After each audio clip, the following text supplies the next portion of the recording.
Hey guys, I'm back, and I have a new deck for your enjoyment. It features dun dun dun Zur, the Enchanter. Actually, it's not really a new deck. I actually played this deck as my very first deck on EDH when I first started playing, because Zur the Enchanter fetches Necropotence and seems like a pretty abusive and obvious general when you get to start with 40 life. But back when I played the deck a couple years ago, it was extremely cumbersome and difficult to win with the deck, mainly because the combo of choice that I had to win with was Power Artifact on either a Basalt Monolith or a Grim Monolith to fuel a lethal Stroke of Genius. And the problem is that because Magic Online doesn't allow you to loop functions that you set up, you would have to manually tap and untap and add mana to your pool, either 1 or 2 mana at a time with the Power Artifact, which was an arduous process that could take upwards of 15 to 20 minutes to achieve while your opponent just sat there twiddling your thumbs and getting pissed at you. And it resulted in me getting blocked by tons of people and tons of rage. So regretfully, I had to shelve the deck because it just wasn't feasible to play it online. I did test it out somewhat in live cards, and it was as effective as I had hoped. But the good news is, over the last year or so, a couple of specific cards have been printed for this deck that have really, I think, put it over the top. And I've been a little down on the Oloro deck lately for a couple of reasons. Primarily just because I found that it's inconsistent in its focus and its win conditions. And you can keep sticking powerful enchantments into the deck that are designed to kind of gum the game up and prevent you from getting killed, but it doesn't really advance the objective of actually winning. And there are a few key silver bullets against the deck. Things like Freely's, the Planeswalker, that flat out just kill you. Aura Shards is another card that basically just beats you all by itself. And I don't really like playing a deck that's so dependent on holding the game under control with some enchantments. That said, Zur does use enchantments to win, but in a much more direct fashion. And I've got a few games to record, actually, so I'll talk more about the deck as we go. This game is not remotely close, but I just decided to feature it because it's, I don't know, it just does a pretty good job of showing you the mechanisms in the deck and how quickly it can crush the opponent. My opponent's playing Animar. Solid commander, definitely way too slow for what I'm running here, and certainly with this draw. So I'm going first.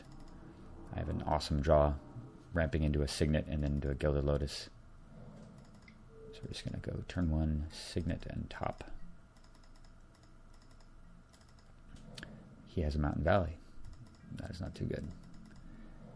So I get to play turn 2 Gilded Lotus.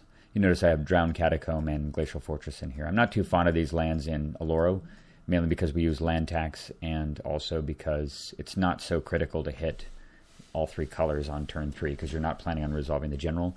But because Zur is really, really dependent on hitting Esper colors by turn 3, sometimes even by turn 2, I'm running these extra lands, and I'm even running an Orzhov Signet, which I would normally never use. It's in place of the Everflowing Chalice, because you're not playing the long game.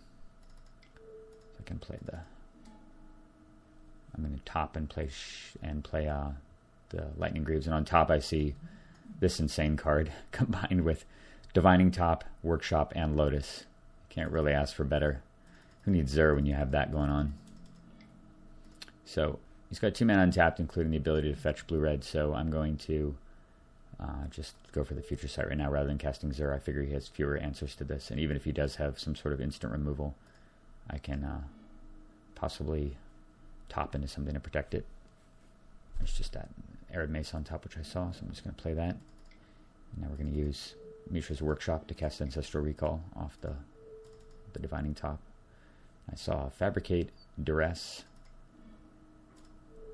and finally Swan Song. So another thing I really, really like about the Zur deck is because it doesn't have to go overboard on slow incremental game-winning enchantments and creatures like Dark Confidant, Dark Tutelage, doesn't have to play with things like Moat, and doesn't even run defensive things like Terminus. It's totally proactive, so I get to use a lot of cheap spells like Duress, Swan Song to just push through the combo and to push through Zur himself through.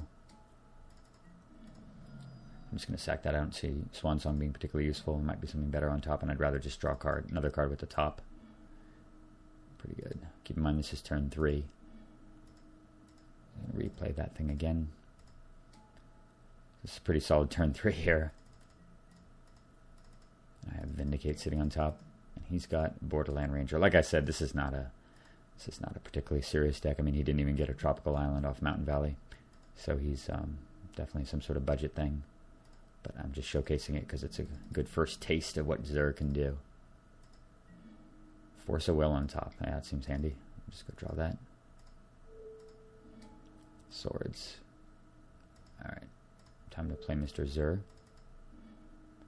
I guess I'm fabricating. So this is actually when I was talking about things that have been printed in the last couple years that I think have improved this deck a lot. This is one of them. This card is so incredible. I've started playing it in almost all of my EDH decks, mainly because most of them have a big card advantage component, and they all use things like Future Sight top.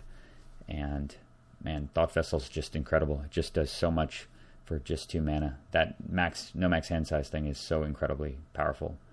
And it's particularly amazing in Zur when you're going to put out Necropotence. So it's so good I'm fabricating for it over the usual suspects of Crypt and Sol Ring.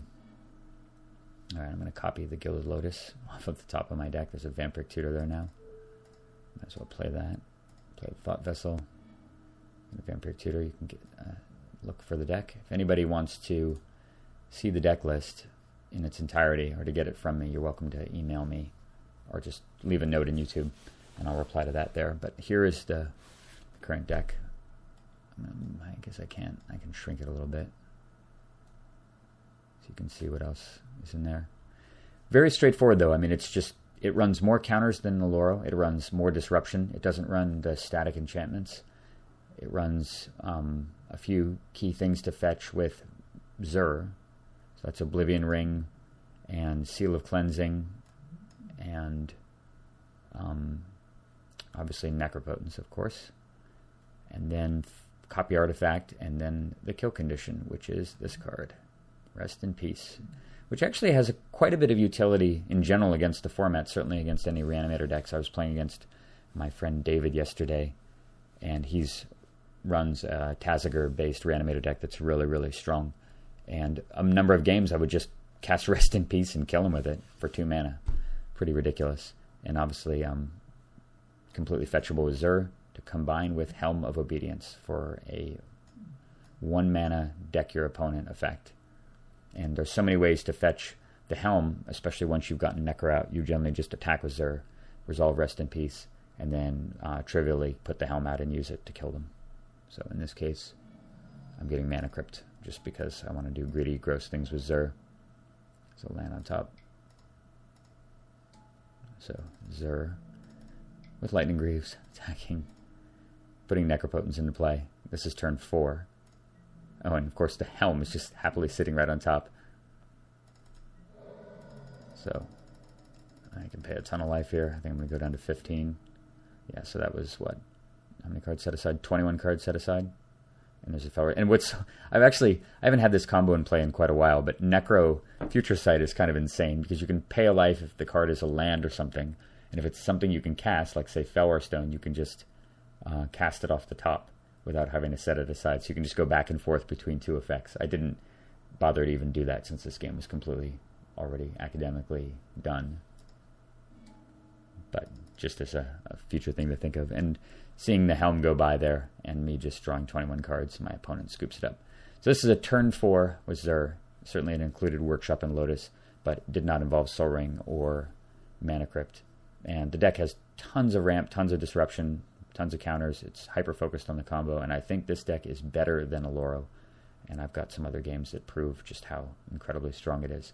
There will be more to come. See you soon.